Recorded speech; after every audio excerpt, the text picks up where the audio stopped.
Welcome to Great American Underdog, where you can find the courage to act, the resilience to keep going, and the discipline when motivation fades. If you're ambitious, driven, and quietly overwhelmed at times while building something meaningful, this conversation is going to be for you. Today's guest helps high achieving women build success without burnout. Cindy Van Eeckhout is the founder and CEO of Alegria Coaching and the creator of the Joy of Life method. She's a transformational leadership mentor and entrepreneur who's built multiple businesses and knows firsthand what it costs when success comes at the expense of joy and health. In this episode, we're talking about redefining success, working smarter instead of harder, and making sure self-care is a non-negotiable without feeling the guilt. Quick note, if you enjoy this conversation, please subscribe, like the episode, and share it with somebody who you feel needs to hear it. Let's get into it. It's my honor to welcome Cindy Van Eeckhout. How are you, Cindy? I'm feeling great. Thank you, Ron. Thank you for having me for this beautiful conversation. Really very grateful for it. Very grateful as well. You're coming in from the south of France, and it's not every day over here in the States that I get an opportunity to speak to somebody internationally. So very exciting to hear a lot of your wisdom and what you're going to share with us today. That I really believe is going to help the audience grow in whatever part of life or their business they may be in. But before we get into that, before Alegria Coaching and before the Joy of Life method, who was Cindy growing up and what did life feel like for you early on? How did you end up getting into a more entrepreneurial role in your life? And when I go back all the way when I was like a young girl, long time ago, I must say that for me, life was quite easy. Easy in a way. I had great parents, a brother, very supportive, very loving, and I, it has nothing to do with entrepreneurship. But I do want to mention it because it really helped me because my parents believed in me and in my brother, and they gave so much love and this believing in, if somebody believes in you, you believe much more easier in yourself, you get more confident. So my life was quite easy because I really believed very well in myself as from young age, and so things flow with studies, with getting a job and so on. And coming back now towards entrepreneurship, so it's just something that happened. It just happened to me and my husband, and we can talk about that. So, but I think for me, the most important thing was that I had this belief in whatever I was going to do, whatever, if it was in the corporate world or something else, I could make it happen. And it starts with that, believing in yourself and following your heart as well. Yeah, and I think that I would say even though you say that you had a easy way about growing up, instilling that belief in you from a young age, your parents, your brother, uh, that's something that a lot of people don't get. So how would you describe like those feelings of belief? Like when you went to go approach doing something that might have been hard or a challenge or something new, how did those feelings of belief, I guess, essentially help you to build the confidence and courage to go and do that, even in the face of fear? I mostly thought it was exciting because it excited me. It was something new. And again, because I grew up knowing that learning in life and learning things in life, it's great because when you learn, you grow. And when you grow, it contributes to your life, your joy, your everything. So having all this, I was not afraid of doing things and learning new things. That's great. So early in your career, like I guess you would say for you, defining success was something that was going to be inevitable for you more than a challenge, essentially. Like, who did you believe, I guess, that you felt in your heart? Did you feel you need to be a certain type of way or a certain type of person in order to go after what you were earlier in your life going after? I think we all change. We all change with age. We all change with experience. And if, for me, of course, the definition of success was different when I started my career than today.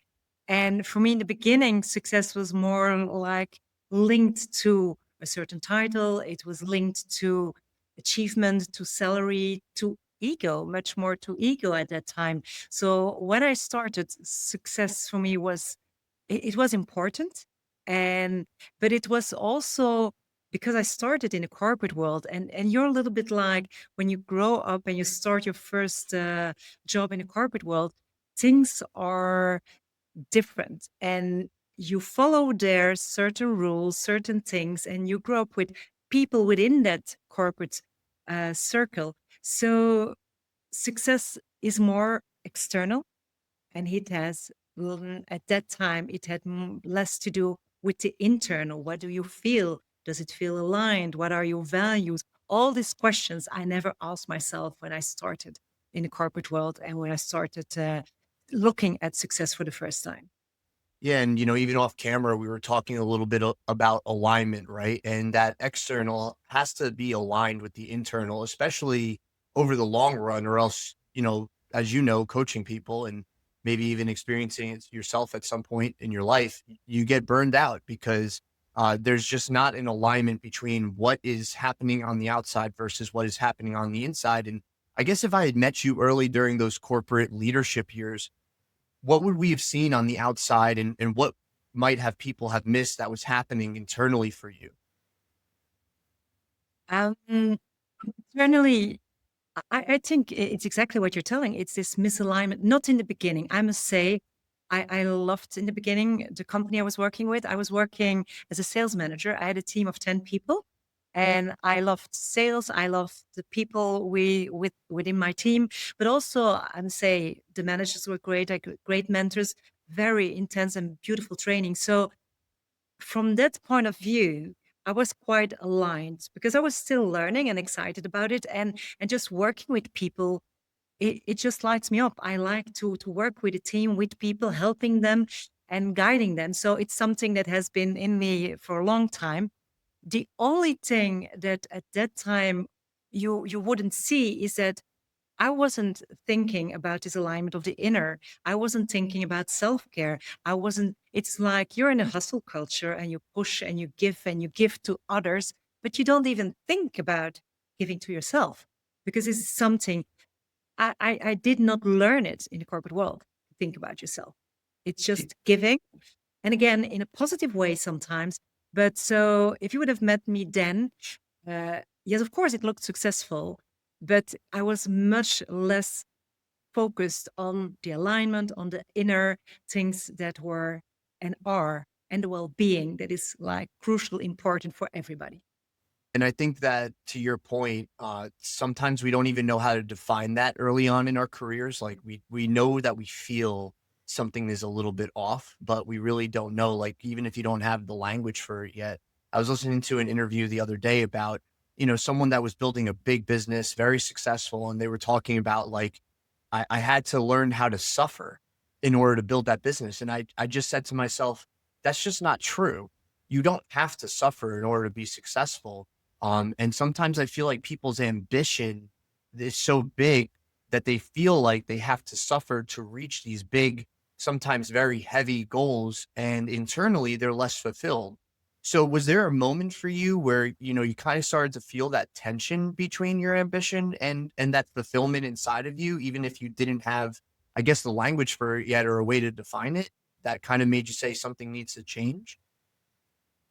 Um, yes, I had it, but I had it even afterwards as an entrepreneur, even harder. I can talk about it later, but in the corporate world, it was different. I must say it was more about values there that was at a certain time getting misaligned, about asking yourself a question like, is this what I really want to do? Because I'm just a number, which is okay, but not okay at the same time. You are just a number, and I like to create things, and I like to follow my heart when I do something.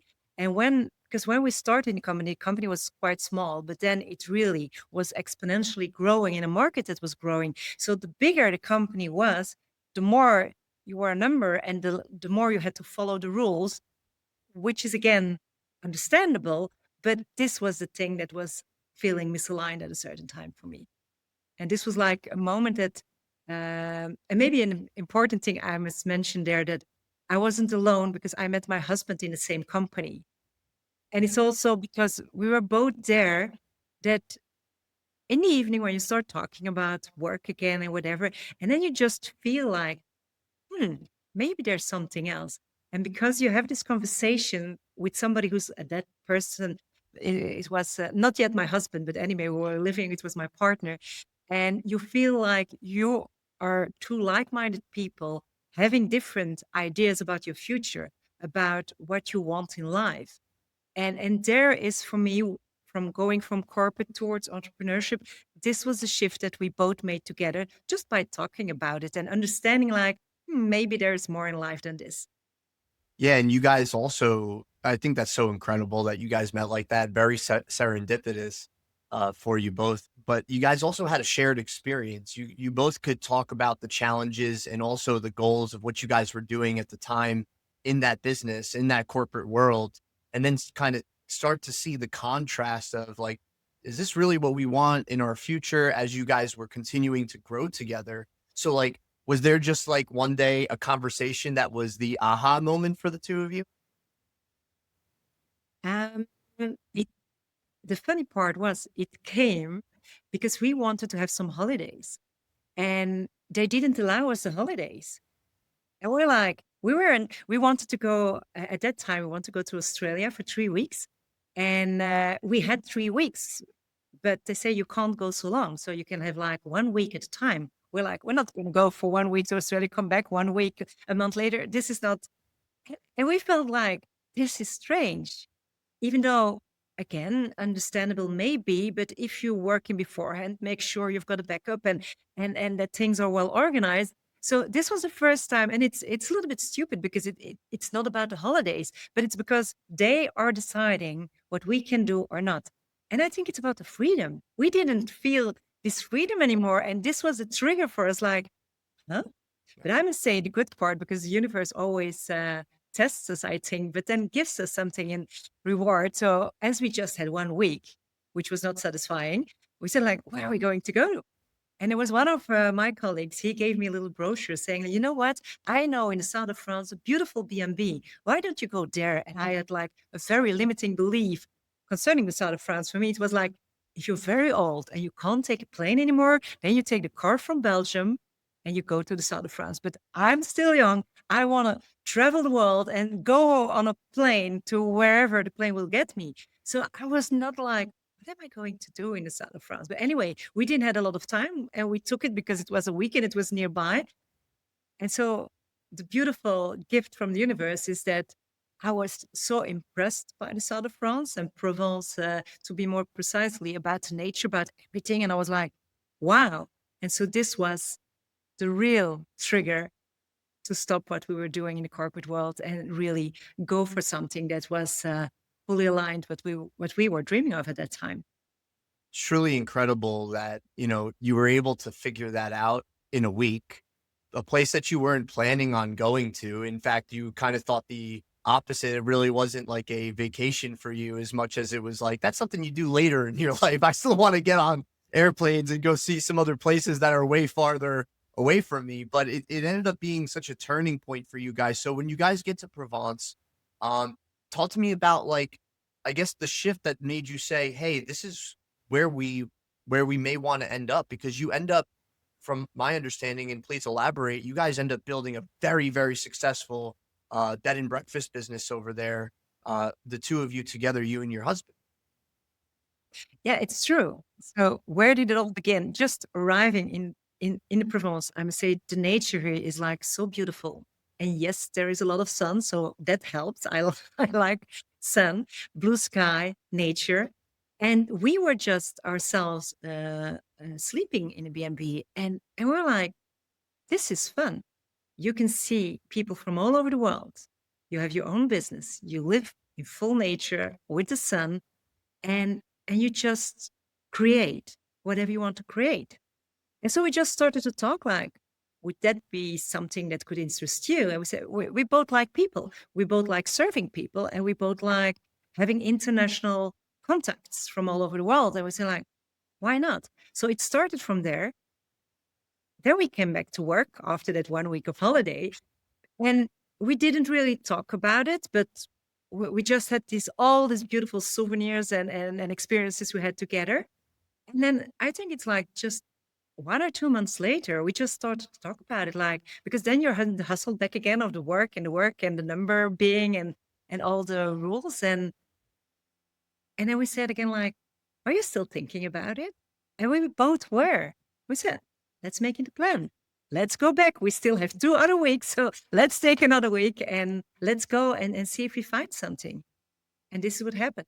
And it went really quickly. And this is like when you're in the flow and you believe, you follow your heart, you follow your passion, you believe in yourself, and you take the action. And this is with everything in life. It has nothing to do with me going to the south of France with my husband, but we were in such a flow and we just drove with the car. In the car, we had the name. It was Alegria. And maybe to say to your audience, Alegria, it's a Spanish word, and it's the Spanish word of joy of life. And so this is why joy and joy of life are very important, not only in our life, but also in our professional life and also in my coaching today. And so we knew the name, we just visualized it and we saw it. And we found this dream house just after 3 days. We just found it. It was there waiting for us.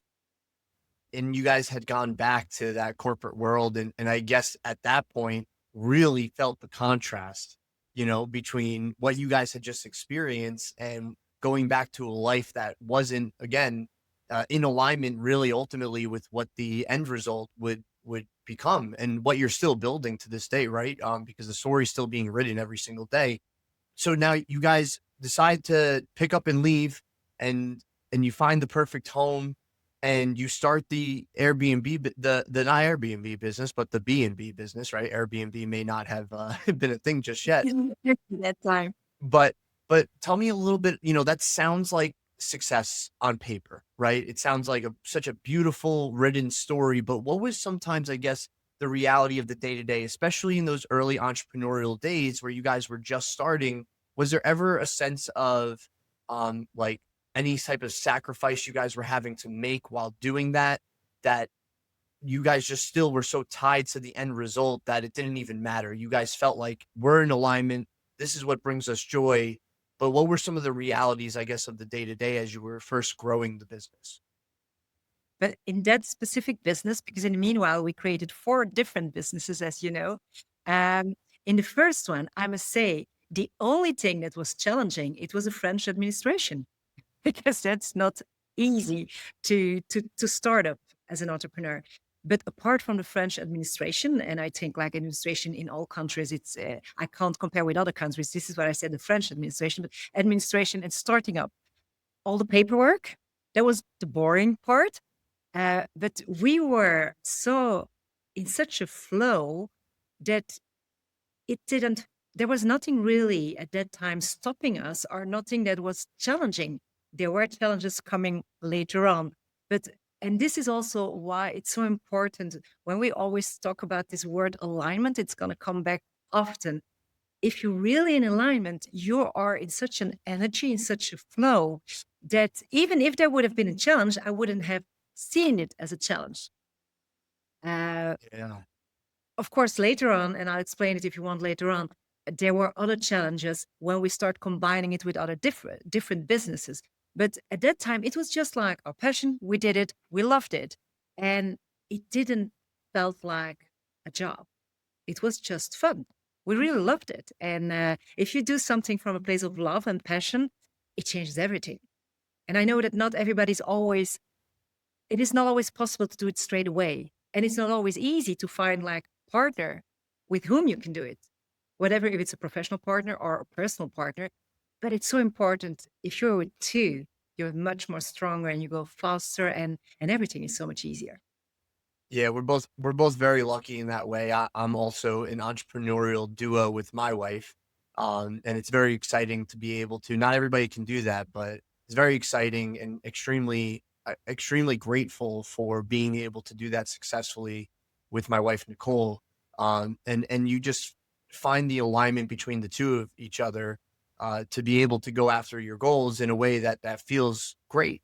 But you had mentioned too, like that alignment is not something that people always find right away. But so for those people someone listening right now who knows that they really can't keep going, I guess, the way that they are currently, and but they don't know what to change first or what to maybe look for on the inside, like how would you what would you tell them to look for to take an initial first step? The best step is first reconnect with yourself. Go on a walk, go in nature, I always say, because it's not like sitting behind your desk and your computer that all everything will start to flow. Just go in nature and ask yourself, what do I truly like? And what truly matters to me? And with that question, and when I say matters, it can be personal and professional. So you can answer the question on both sides and being really raw with yourself. Not just, it's just a conversation with you. You don't have to have your ego there. You don't have to prove yourself. Just talk to yourself, talk to the trees, whatever, when you're walking. But be raw and clear. And when you ask yourself, so what do I want? Ask yourself also, what do I don't want anymore? What is completely draining me? What is draining me? And with that, my relationships with my husband or my children or my friends. And if you got an answer on that, what don't I want anymore? And what do I want? From there on, you can start building, but it needs to come from within and not something that society tells you, or because today it's a great thing to do because you will gain a lot of money with it because all the influencers are talking about it or whatever. And when it comes from within, it will give you a smile. And there you know you're on the right path. You will have like punch of energy and like, oh, yeah, this is what I want to do. And even if you think it's not realistic, make a plan. You can still keep and stay doing what you're doing, but make a plan. Yeah, and I think that what you just described is the difference between people who are problem focused and people who are solution focused. Because if you are genuinely in that space of creation and you get raw with yourself and like you said, and go for a walk, go work out, whatever, go write, go journal, go read something that's going to be either a pattern interrupt or something that's going to give you new ideas or inspiration to find maybe what it is that really lights you up. And I find that people, like you had said, they start chasing things for the wrong reasons. They see influencers with the cars and the houses and certain lifestyles, and they end up white knuckling themselves through something that really isn't for them just because they see a desired end result that might not even be the end result that they really want, right? Because what a lot of times happens is that end result that they see on social media, on television, etc., comes with certain other things that aren't being shown, right? So I Obviously. think for somebody that's listening that might be having that moment of, what road do I take? I think what you just said, Cindy, is such a great point and a great takeaway to help them. Thank you. Yeah. And now, you and your husband, you guys have the successful B&B and you build multiple other businesses also while raising a family, which is truly incredible. You have two incredible sons. I remember you telling me, how was that growing your family while also growing these other businesses? As you went to go create the Joy of Life method, that eventually comes out of this as a result. Yes. I'll start with the first one. So the first one we started in 2003. It's quite a time ago.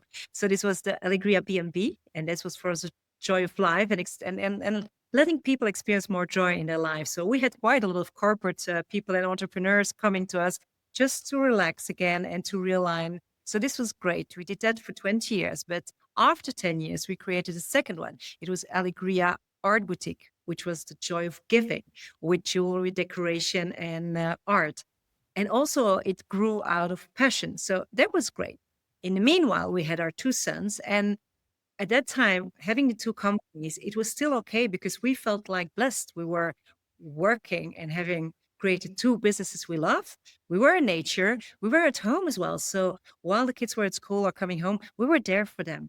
So I must say the first I think 15 years, we felt like really blessed of doing this all together. And then there are some challenges because there always are challenges in an entrepreneur. Uh, the first one was Airbnb because it really disrupted completely the tourism market. So we had to reinvent ourselves. So this gives stress.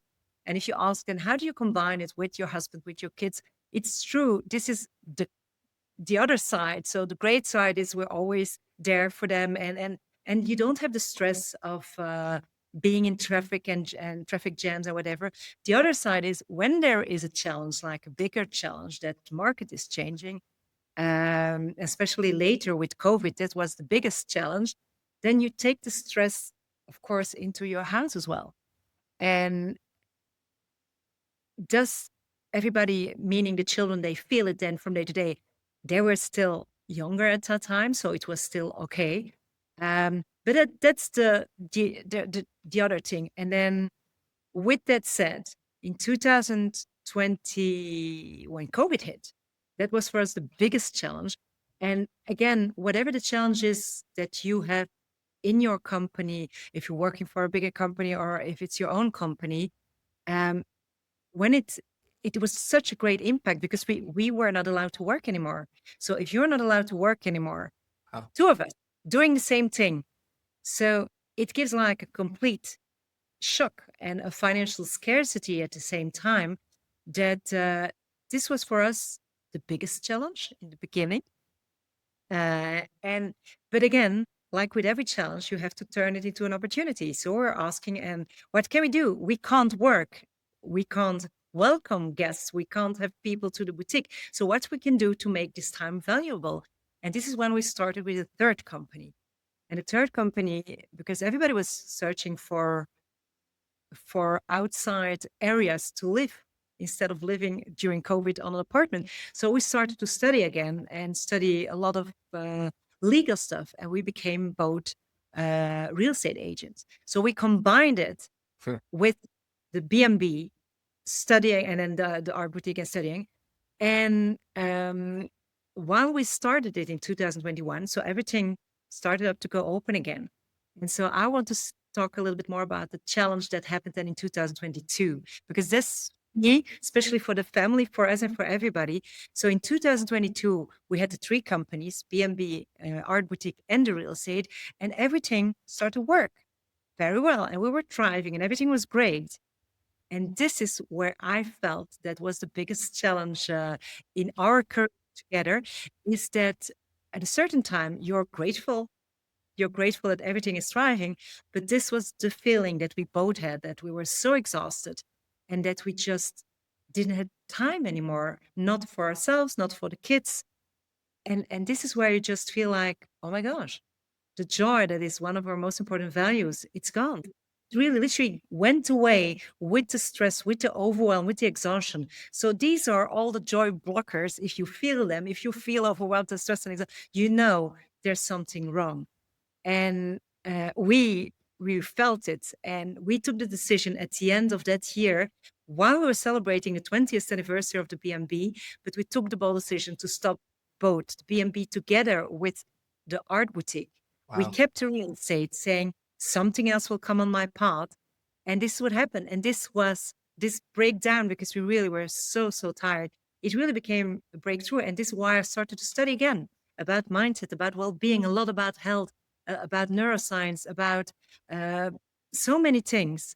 And this is when I created the Joy of Life method, in order not only to help ourselves, but to help others when these kind of challenges and these kinds of feelings come on, that you just know that well-being, it's so important. And you there is not success is great, but then again, like we were talking about the alignment, when it only feels great from the outside, and it was, and again we were grateful, but when you feel like you're losing yourself from the inside, then you know something has to change. Yeah, one of the things I commend you on just from listening to what you're explaining is your ability that even in that exhausted, overwhelmed, stressed out state, to be able to still be solution focused rather than say to yourself, like, what are we going to do? And just get stuck. Because I feel like so many people, when they're so used to doing something for so long, like you guys had been running your businesses for so long, that it becomes very challenging to leave that box. Like you end up creating even sometimes mental boundaries for yourself. That's like, I'm so used to doing things a certain way that stepping outside of that, I don't even know if that resonates with me or not, but you don't give yourself the opportunity to go and find out. And many people end up putting the brakes on themselves. You instead said, let's find something else and let's deep dive a little bit more about how we can move forward together. So you guys made a very bold move. How did you essentially go from that exhausted, stressed out, tired state to getting back to the joy of life? And then of course, please elaborate to me like how the joy of life method was really born out of that.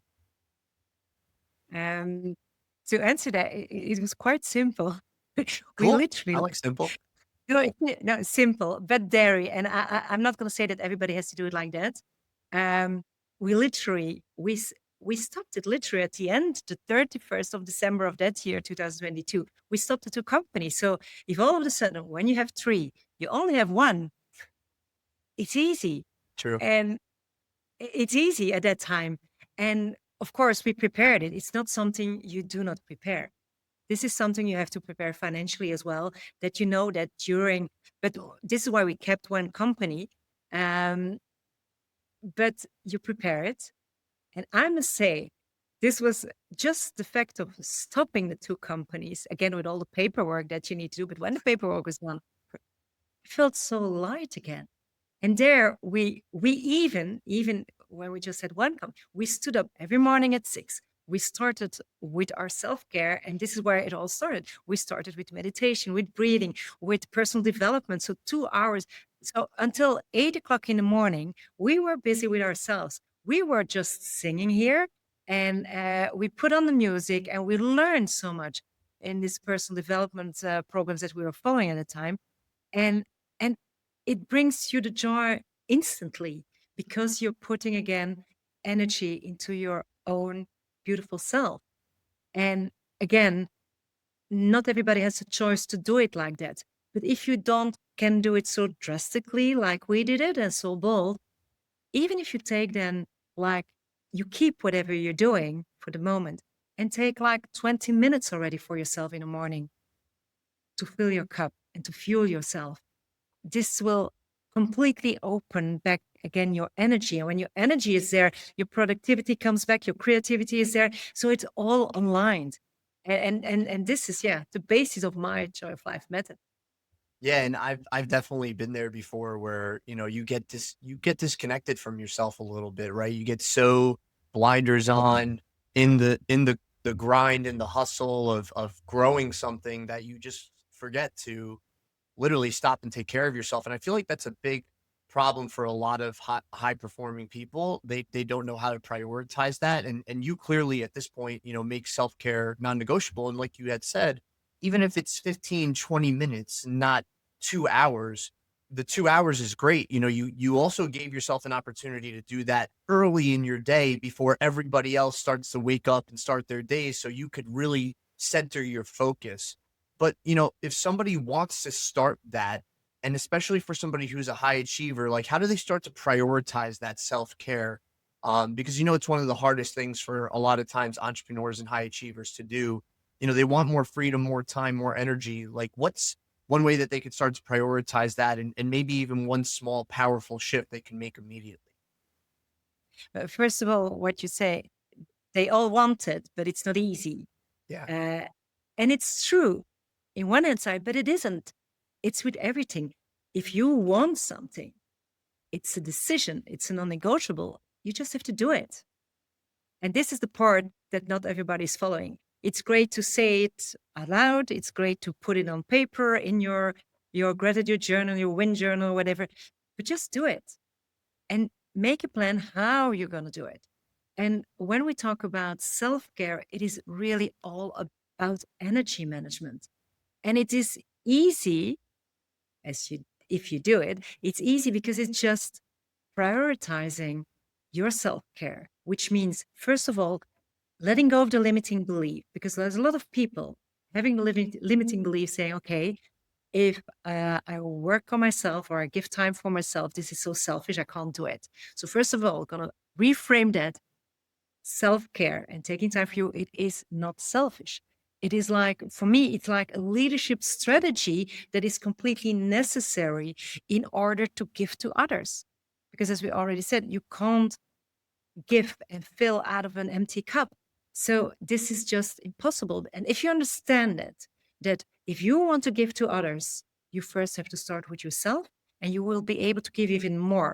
This is the first step, understanding that there is nothing wrong with that. Second step is make your plan, make it happen. What does make you feel smile from in the morning? And there are always, I talk about three basic ingredients, or four if possible. It starts with breathing, because this is to regulate your nervous system. So even if you've got 1 minute, do 1 minute of breathing. If you don't know how, go and search on the internet. There are 1,000 ways, different ways of breathing. Quite impressive, by the way.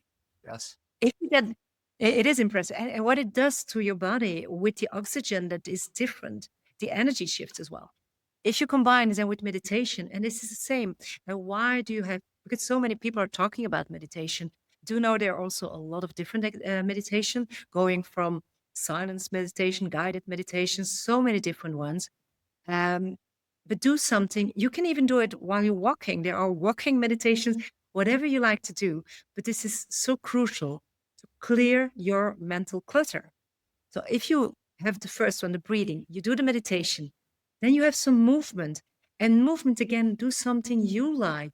Do you prefer yoga? Do you prefer really strength training or stretching or just walking or dancing or swimming?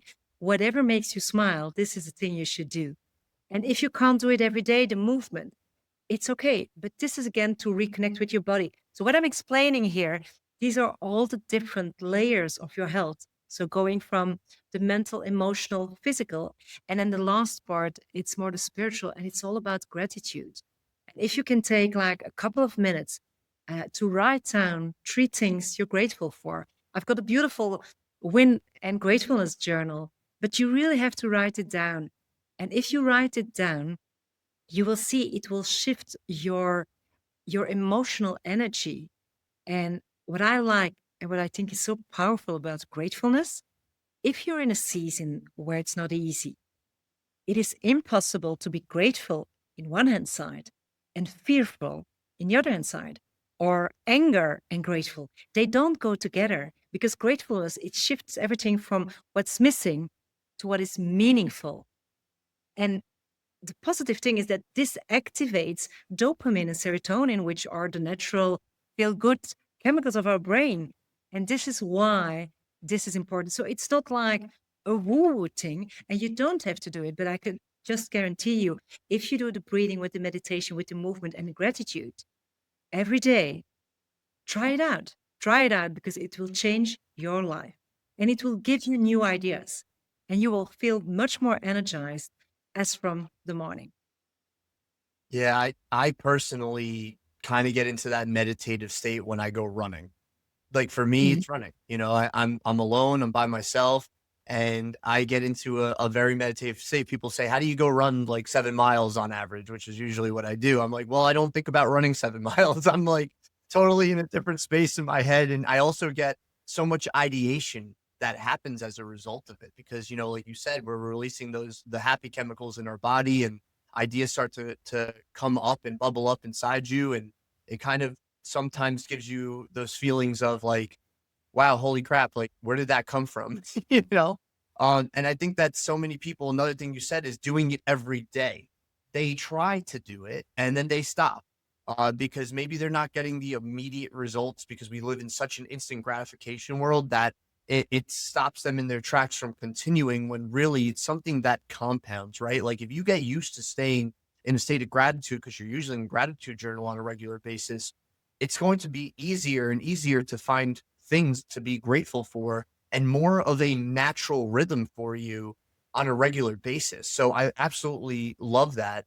And, just going to the joy of life method, Cindy, you help very specifically high achieving women in leadership. I know that what you do can help men too, but like what what patterns do you really see consistently uh when that keeps women, I guess, stuck in cycles of overworking or that self-neglect? What ultimately is it that stops them from from doing those types of things? And how do you help? What I see a lot, again, we come back to the same word. It all starts with misalignment. It Yes. starts from there. So if they get stuck, it's from misalignment. But it shows up in different ways. And I call it the four joy blockers. And what are different ways? They're all linked with our health.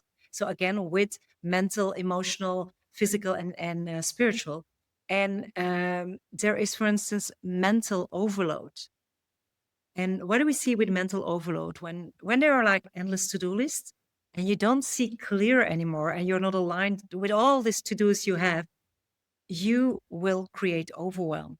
So when you're in this state of overwhelm, your joy will be blocked and you know that you're not in a good place. So this is one of the signs that you see. Another, it's like emotional suppression.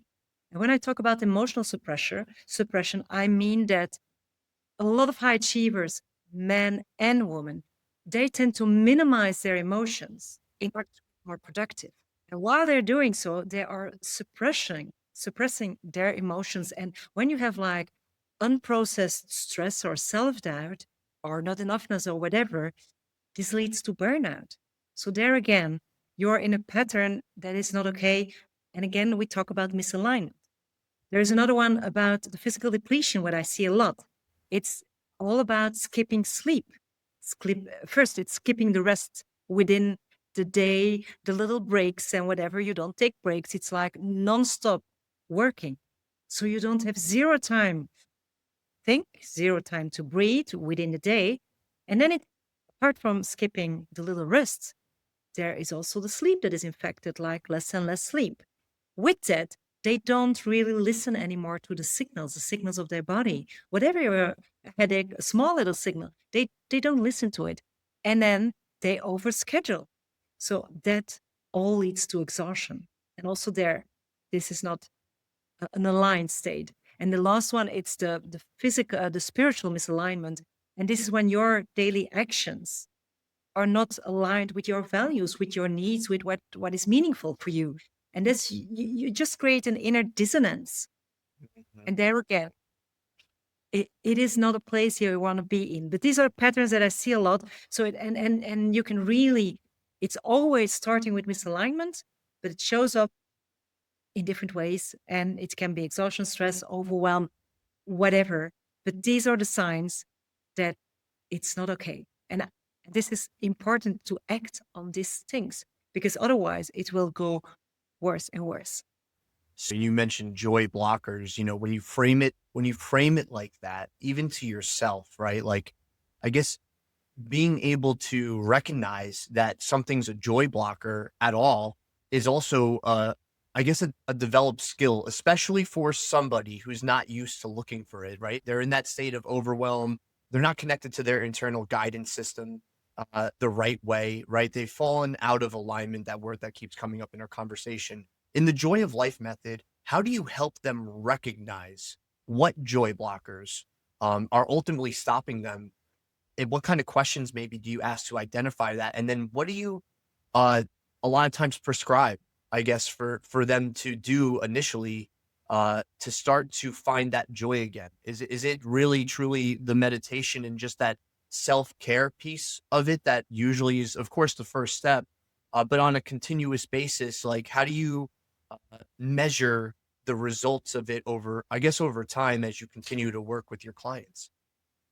Yeah, that's a very interesting question. And it's not so that I prescribe things like a doctor or like you were saying, Well, I know but as a coach, it's a lot of times diagnosis, so it's kind of like doctors.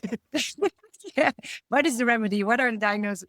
Right. Anyway, I'll tell a little bit more about my Joy of Life method because there are 5 different types. And everybody's different. So I can't tell from the beginning, okay, you will be pillar number 2 or 3 or 4 or 5. So I just explain all of them. And then I'll go a little bit deeper to answer your question. So the first one, the first pillar, it's all about clarity. And this is the same pillar for everybody.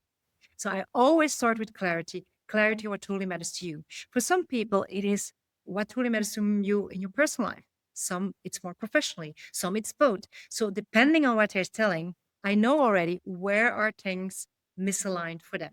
So I start with this clarity, and that comes with the alignment. Because if you are crystal clear about what you want, and what I was telling, like go into nature, or just by asking question, okay, what is the most important thing for you in the future? How do you see your vision? How do you see your life? How do you see all this? Clarity, number one. Number two, I always place self-care and energy management number two, because in general, with the women I work with, it is a self-care because they are not used of working on themselves or giving themselves the time to do something. And with the self-care, it goes together also with boundaries and people pleasing. So boundaries, and learn to say no in a beautiful way, and not a no for always, but a no in a non-violent communication way, and a no that can help everybody. And with that, also the people pleasing. So this is the pillar number two. It's about self-care, boundaries, and people pleasing. And this is really to boost your energy and to get again new energy. Pillar number three, I call it working smarter, not harder. And when I talk about work smarter, not harder, this is then more a little bit, it's in one hand side more to the business part. So it's also concerning business strategies. But the most important thing there is recognizing how to be more productive and not just busy. And this productivity can also be in your personal life. So whatever is important, but be productive. And it all starts with prioritizations. What is your top three priority on that specific issue or goal that is important for you? And with that, I work and check out what is critical, what is urgent, what is important. Then we take this priority and that goal, and we really make very small steps, because I don't want them to be overwhelmed. And with that, we go and do the things. So we're gonna do them, do, delegate, and dump. There are always things it's your zone of genius, and you're best person to do it. Then there are things you should delegate, other things you should better dump. And with that, I work with them to intentional planning. The same on the professional, but also on the personal side. And when you do the planning, make sure you track it, you have accountability. And then the last part, it's all about the celebration of it. Celebrate the wins and the learnings that you get along the way. So this is the work smarter, not harder part, to not only to get you more productive, but the most important here is to gain time and to create like 1 hour a day easily, not to work more, but just to do the things that you love. And then pillar number four, it's all about mindset, because we all know whatever in the corporate world or as an entrepreneur, 80% is mindset and only 20% are skills. And this mindset, it's all about a growth mindset. It's about really breaking free from perfectionism and from limiting beliefs, because we all have them. We all have these limiting beliefs from the past, breaking free to them, then turning these challenges into opportunities, what I explained already earlier, and celebrating again there the wins and the learnings. And I start every meeting with my clients of celebrating the wins and the learnings, because for me, also some clients say like, I don't have anything to celebrate. There is no win. I said, of course there are wins, even if they're small.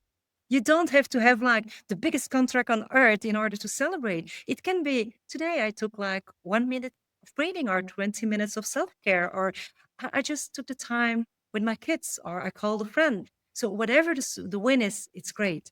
And for me also the learnings, this is where gold is, because thanks to the learnings, it's not that you failed. It's just, it didn't work out. So what can you learn from that? And this will bring you again to another level. So this is all about fourth pillar. And the last one brings it all together. It's about your purpose and your meaning. And again, your alignment, and making sure that whatever you want to do, that it's aligned again with the goal that you set in the beginning. That was the one that was the most important for you. So it's like, it's not a quick fix. I can say it's not a quick fix, but it's like a sustainable way of realigning your life, realigning your business, working on the clarity, working on the self-care, upgrading your mindset, and also shifting the way how you work and lead and reconnecting, in order that you just feel again different, but most importantly, that it allows you to have joy and performance to coexist together. So this is the joy of life method that I created.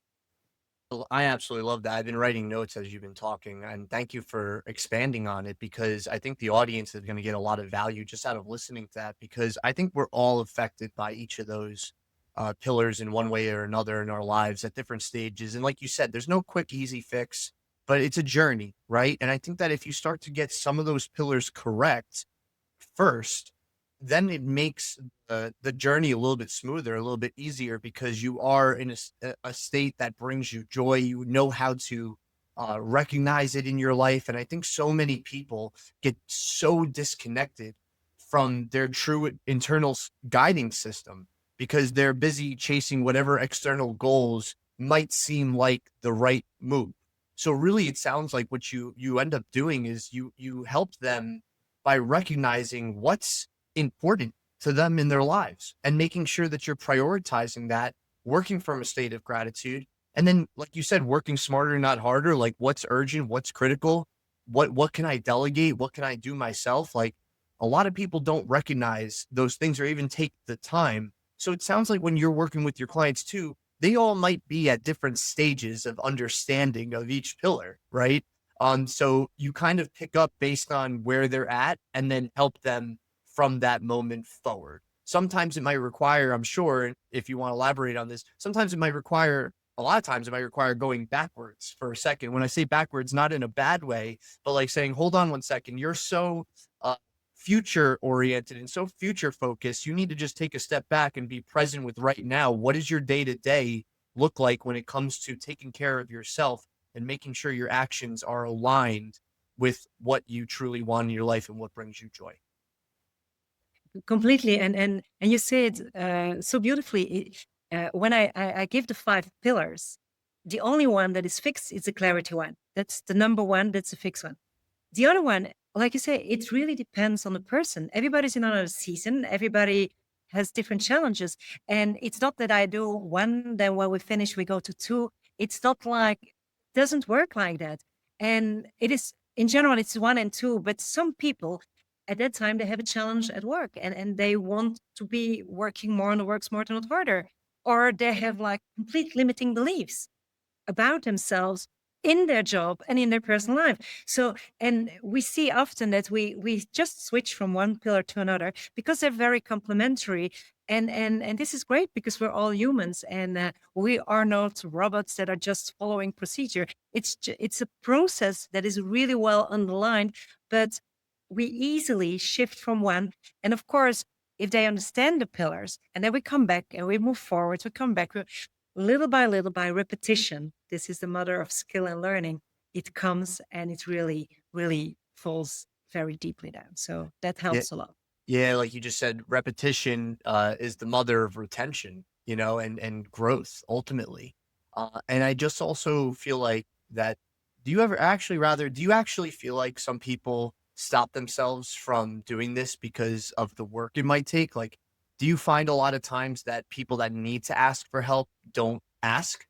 Does that happen to you a lot? And you kind of have to like work with them. Like you say, hey, I know I could help this person. I just have to get them to see it. Does that happen often? Or do you find that people are really coming to you who are ready to do the work? But I must say, I only work with committed people because Yeah. if you're not committed, you will not get any results. Because not committed means procrastination, means no actions, means no results. So, and that's fine, but that's their decision. So if people are not committed, I can do whatever I want. It's not going to work. So I honestly, yes, I ask them their commitment on a scale from 1 to 10 before working with them, because this will give me the truth about are they already ready to go to the next step. And if they're not ready, I can give them tips. I can tell them, like, maybe start doing this. And when you're ready, come back and then we work together. Because it all starts with commitment. And I remember it was Denzel Washington. He said it's a commitment and the consistency that you said. He said, like, commitment will get you started, but it's consistency that will get you finished. And this is with everything in life. And if you want a different thing that will happen on your health, on your well-being, on your relationship with your partner, with your kids. It's very holistic in general what I do. Whatever you want, if you want a change, but you keep doing what you're doing, nothing will change at the end. And if you're not willing to change, then it's up to you. And then it's you that is not taking the decision, not taking the commitment. And then you know already that they will stay there. So, but the women I work with, they are 100% committed. And this is the beautiful part of it. You really see them grow very quickly. And of course, like with everything, challenges will arrive. And so it's not because they're like everybody. You can feel great today and tomorrow something happens that you didn't expect. And that's fine. But then I help them not only to work on the mindset, but to be ready and adaptable if a challenge comes. And if you're prepared to that, you will switch so much faster from a fixed to growth mindset and from victim to victor. So this is Yeah. what makes me smile. And you know, Ron, the best thing when I see a smile, then I know on their faces, I mean, then I know that their joy is back, and then I know that everything is okay. And again, it's fine not always have the smile on your face, but this is like you just can't fake it. If you Yeah. have this smile, joy, this inner source of vitality, it's something that it's contagious as well. And this is what I love. This is really what I love: seeing this joy, this smile, this positive energy radiating from my clients. This makes me smile and be joyful again. So Yeah, and I can feel that on you, Cindy. It's just so obvious that that is what lights you up, and I'm one of those people too that even in my past being a boxing coach and working with people in that way, as well as in business coaching and development, seeing people go through a learning curve and get lit up about it and get excited about the results, just it does feed my own soul, right? Because people don't just become coaches because of the lifestyle element of it. They become coaches hopefully because they really genuinely want to see people win. And you mentioned before, change the conversation, like change the outcome. You mentioned the consistency piece in Denzel Washington. It's that, right? Like once you change the conversation happening in your brain and in your body, you change the outcome in your life, no matter what you're going after. And you also had mentioned that consistency quote. Well, I also say to it about motivation, right? Discipline is what keeps you going. Motivation is just a step, right? Like you can be motivated, but what keeps you going is the discipline to continue, the consistency to continue. So I absolutely love that. We're rounding out here at the end of our episode, and I just want to be gracious to your time, Cindy, and all the value that you've given us so far. If somebody I know that you've created what's called the Joy of Life assessment, and it's a free assessment that can help people identify stress and overwhelm, and specifically women in business and leadership. If someone's curious on taking that first step, doing the free Joy of Life assessment, what can they expect and where should they go to ultimately get it or to connect with you? yes, they can go to my website. It's Alegria with one L, the Alegria Coaching.eu, because I'm still living in Europe. So AlegriaCoaching.eu, and it's marked on top of it. So what is it exactly? It is like a free quiz. It's just like 2 minutes quiz, 10 questions, but it helps you identifying what is giving you personally your stress, your overwhelm, and your exhaustion. And with that, it will literally give personal tips and practical insights in order to have more clarity, energy, and joy without sacrificing your joy, your success. I mean, so it's a full report that they will get. They just have to click on it, and in that they will have already quite some little steps they can take in order to have back this alignment again. And apart from that, they will find other interesting tips on my website as well. And if they're interested, they can follow me also on my socials. I'm on LinkedIn, also on Instagram and Facebook under my name, Cindy Van Eeckhout.